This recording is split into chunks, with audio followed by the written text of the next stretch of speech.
This lecture will cover Chapter 13, Developing and Managing Brand and Product Categories. When it's all said and done, there are 9 objectives you should be able to achieve after watching this lecture and reading the textbook. 1. Determine how to define a brand. 2. Identify the different types of brands. 3. Explain the strategic value of brand equity. 4. Explain the benefits of category and brand management. 5. Discuss how companies develop a strong identity for their product or brand. 6. Identify and briefly describe each of the new product development strategies. 7. Describe the consumer adoption process. 8. List the stages in the new product development process. And 9. Explain the relationship between product safety and product liability. Now let's talk about the idea of what a brand is. Okay, now they define brand in terms of it's the name, the term, the sign, the symbol, the design, or a combination of some other things that are associated with a particular brand.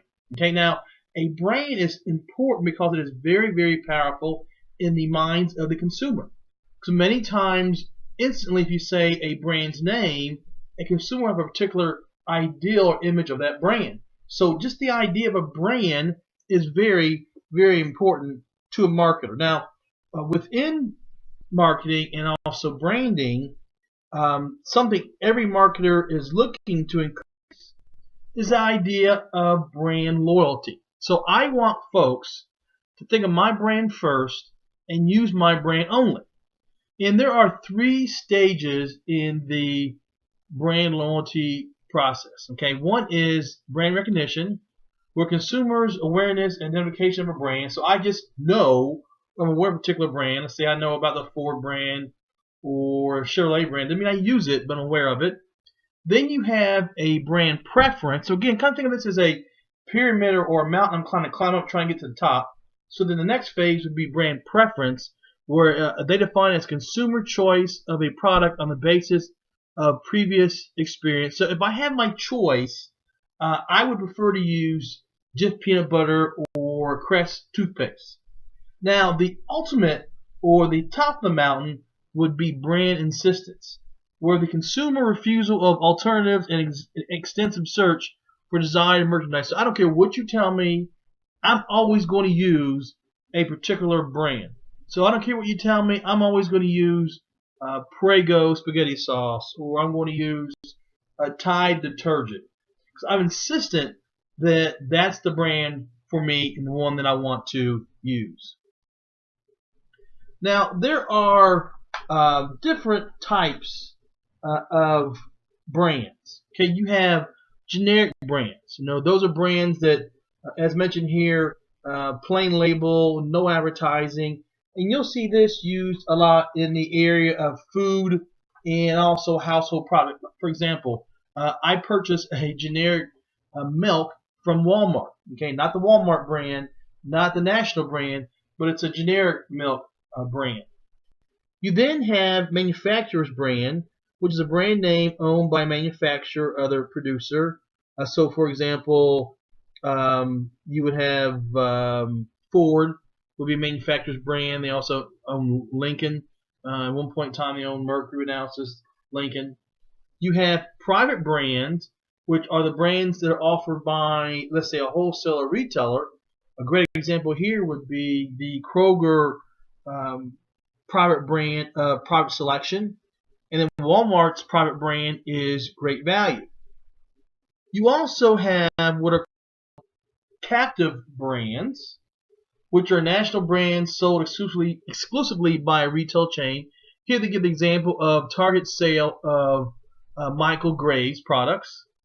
You have a family brand, for example, Tostitos, where they not only sell chips, but they also sell salsa. So under the Tostitos brand name, they sell a couple different types of related products.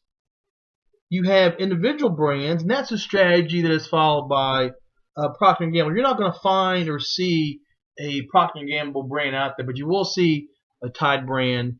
You will see a Bounty brand. You will see a Charmin brand, but you won't see a P&G brand. They have individual brands that they actually use, and that's a strategy that they follow. Now, one or concept that's kind of difficult to explain, but is very powerful is this idea of brand equity. Brand equity, it's kind of like reputation, along with what you feel about a product, along with some other things, all kind of roll up into one. For example, when it comes to cars, for the longest time, Toyota had brand equity when it came to quality. So they had some brand equity when it came to quality.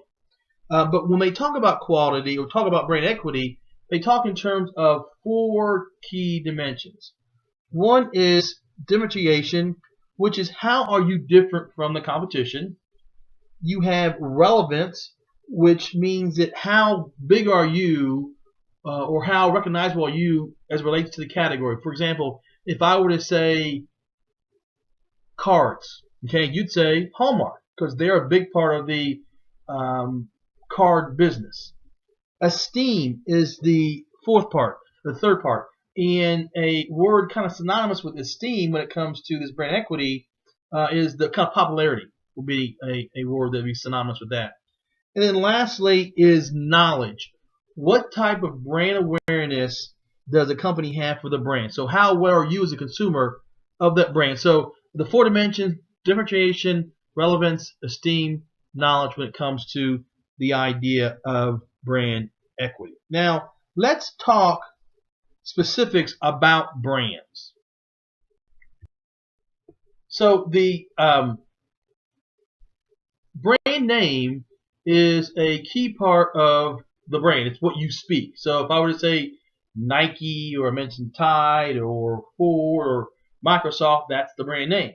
Now the brand mark is the symbol or the image, pictorial image you have of the product. Probably one of the most recognizable brand marks would be the Nike swoosh. Okay, or in my background coming from the car industry, it would be the Ford oval. Those are recognizable brand marks associated with the particular brand.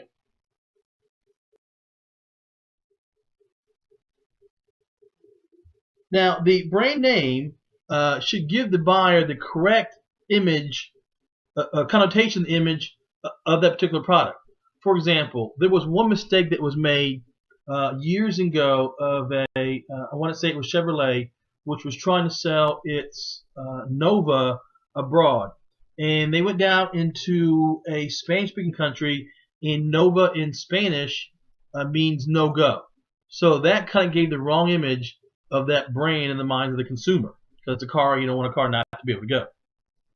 Also, a brand name loses protection when a class of products generally comes to be known by that name. So I guess it's kind of a two-edged sword, double-edged sword that in some ways is good because your brand is associated with that, but if it becomes so associated with the overall category, you can lose part of that protection in the eyes of the law. A trademark. A trademark, a brand for which the owner claims exclusive legal protection. So a trademark, for example, name would be Coke. So Coca-Cola Company has trademarked the name Coke. So no one else can use that name legally without the approval of the folks at the Coca-Cola Company. Now, also a big part of branding, and folks don't really think about this, but it's packaging. And packaging can serve 3 major objectives as pertains to the idea of branding.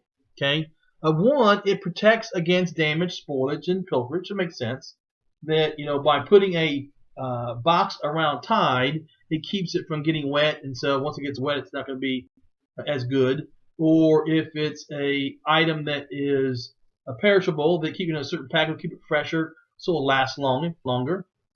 It also assists in marketing the product. So when you're walking down that aisle and getting detergent, the spiral bright orange box for Tide is very noticeable and it stands out.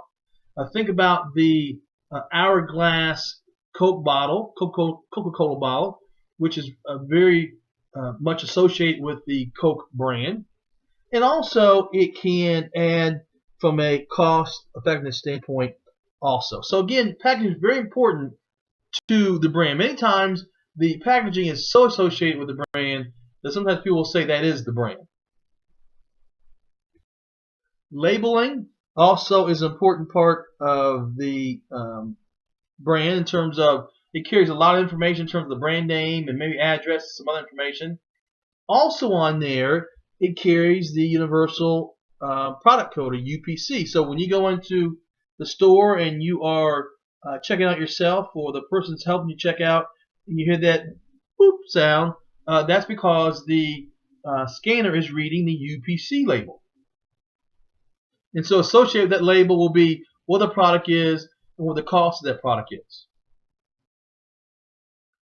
Nowadays, they have what are called RFID tags, which many believe someday may replace UPC codes or serve at least as additional function.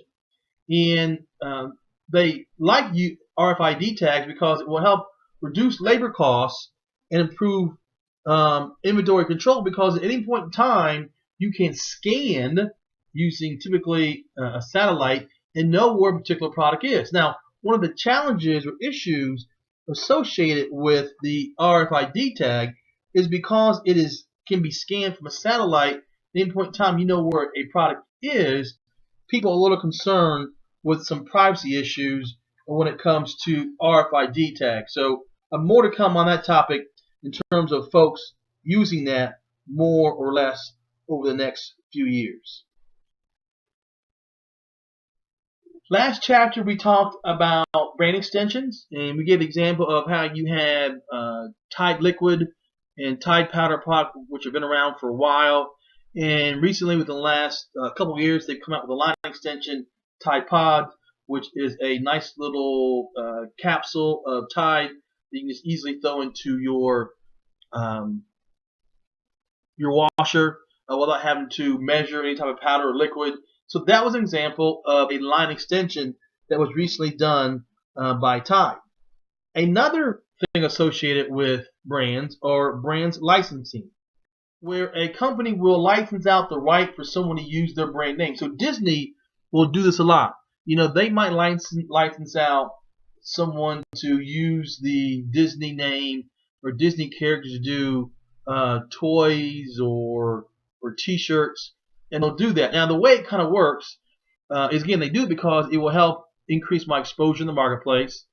I, as the brand owner, will license out to you, but then I expect to get back roughly 8 to 12% of your revenue. Okay, so on an ongoing basis, I get a little piece of change also.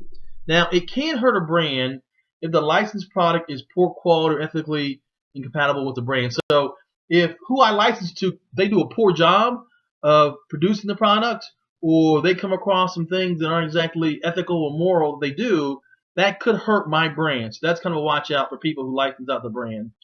Also, you want to make sure you don't overextend the brand, because that also can be a bit of an issue for a brand too. You want to make sure what you do is not going to overextend your brand. Now, there are different ways you can develop products in the marketplace. And as you see on this figure 13.1, going across the top, they have old product and new product. And down the side, they have the market. So whether it's an existing market, old market, or a new market you're trying to get into. So for example, if I am taking an old product and I'm going into an old market, they're going to call that a market penetration strategy.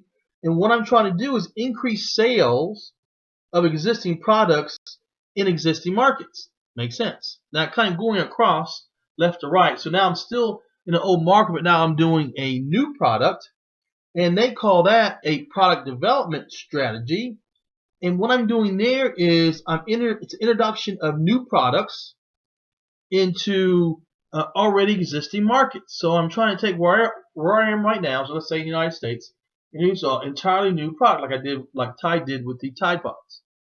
Now kind of dropping down to the next level, again, talking about an old product, but if I'm going into a new market, where I'm not currently now. So let's say I take a product like Tide and I go into a new country that I've never sold before. That would be market development. And then lastly, if I take a new product and I go into a new market, that's going to be called product diversification. And there, that focuses on developing entirely new products for new markets, which is entirely different strategy that companies can follow. Now let's shift gears and talk about consumers and how they go through the process of adopting a product for them to use. Okay, so the adoption process, as defined in the textbook, stages consumers go through in learning about a new product, trying it, and deciding whether to purchase it again or not. And so there are basically 4 stages here that consumers will go through. One is called awareness, where I'm just aware that the product actually is out there. So that's step 1. So first I become aware of it. Step 2 is interest, where I have to kind of go out and look to seek some information about that particular product. Step 3 is evaluation. That's where I'm actually going to sit down and evaluate some of the pros and cons of that particular product and then make a decision on whether I want to go through a trial period and actually use the product and see if I want to use it or not. Then once I do that, then I will say, hey, great product. I want to adopt it as my product now. Or, yeah, I tried it. I like what I have right now a little better, so I'm going to reject that. So those are the stages of the adoption process: awareness, interest, evaluation, trial, and either you adopt it or you reject the product. Now, there are different stages in the adoption process that consumers will go through in terms of where you are. There are going to be some consumers that as soon as the product comes out, they're going to be out there and they're going to adopt that product for their own. Other folks are going to be more on the back end and say, you know what, I just want to see, make sure it's tested out before I try it. So think in terms of going to the movies. Are you the type of person that as soon as that movie comes out, that I want to see the midnight showing or the first day it's out, be the first person in the theater? Or you're the type of person saying, you know what, I'll wait till it comes on HBO, or better yet, I'll wait till it's on TV on one of the major networks before I watch it. And then there are folks in between there. So where would you fall? You know, if you think in terms of a product like a electronics product, you know, where would you be? You know, whether it's the iPod or iPad, where would you be in terms of adopting that particular product? You know, most folks, as you can see there, are going to follow in that middle of either being an early majority or late majority. And then you have some people that are either end of the spectrum in terms of being early adopters or laggards. But someplace, typically consumers will fall along that continuum in terms of whether they're going to be out in front and buying a product and using a product, or back toward the end when it comes to adopting a product. Now I'm going to talk about the steps in the new product development process, and there are 6 steps. You have the idea generation, step 1. Step 2, screening. Step 3 is the business analysis. 4 is development. 5 is test marketing. And 6 is commercialization. Let's go through these in a little more detail.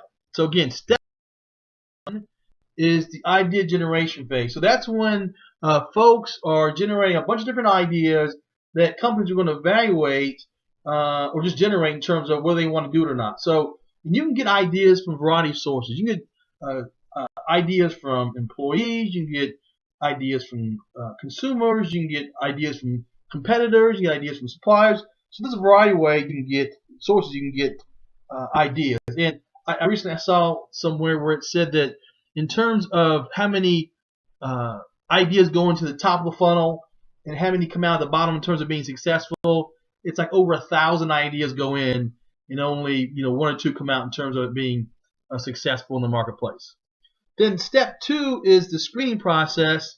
That's where you kind of sit down and say, okay, do the ideas that we generated really have any potential, and more importantly, do they meet our objectives as a company? So, for example, if I were to go to someone before to have a great idea for a detergent, they would like, great idea, might work, but we're not a detergent company, and vice versa. If you go to Procter & Gamble and say, hey, I have a great idea for a new car that can get more miles to the gallon, great idea, but doesn't meet our objectives. So they go through a process of screening to make sure the ideas have some type of potential as well as meet the overall objectives of the company.